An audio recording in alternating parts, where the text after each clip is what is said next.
Earlier we have worked with the GraphQL queries. Now I will show you what is GraphQL schema. So we simply switch to the GitHub graphical playground, and there you can see that this is our query which contains some fields. Now if you are thinking that if we can pass any random field here of our choice, then it's not true. For example, let's say we add Facebook image field here. Now you'll see an error here, and that's because there is no such field which we can use to query. If you see these fields, then you might be thinking that how GraphQL will pick these fields and their description. Let me tell you, when a developer will make the GraphQL endpoint, then he write the schema for GraphQL, and the developer run the GraphQL on the server. Then the GraphQL schema will be generated on the server. So GraphQL schema will tell us what this field is about, how to use queries. It also tells us what's the argument we will use to pass inside the queries.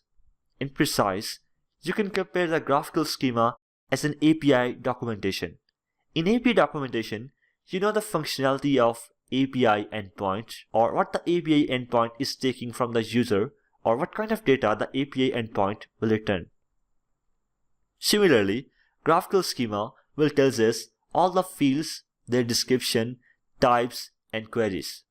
If you go to the documentation of GraphQL, then you'll see two options here. One is query and the second is mutation. Queries are used when we want to read or fetch the data, and mutations are used when we want to add, update, or delete the data. We'll cover the mutations later in this course. Now if we click on the query, then here you'll see that we'll get all the queries which are present in the GitHub graphical schema. Let's take a look at this repository query. This repository query has two arguments of type string.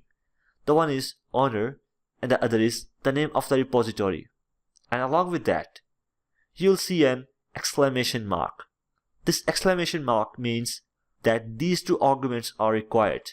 And if we will not pass these two arguments inside the repository query, then we'll get an error. In the GraphQL query, let's remove these two arguments.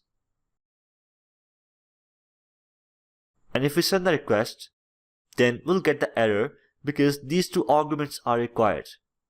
Now if we pass these two arguments, then this time we'll get the desired result. Alright, now back to the documentation, and if we click on the repository, then it will tell us that this repository query has the following fields. Some of the fields have further subfields and some are single standalone fields. For example, this assignable users field has further subfields, and along with each field you can see the description and data type of the field. And if you further scroll down, then you will see this created at field, and the type of this field is date time. And you can also see the description of this field. So with all this schema, it's easy for us to consume the GraphQL and write the queries. Alright, when we'll work with our .NET Core project, then we will also write the GraphQL schema. But first, we need to understand the basics of GraphQL so that we can pick the GraphQL concepts in .NET Core easily. So that's all from this video. I'll see you in the next one.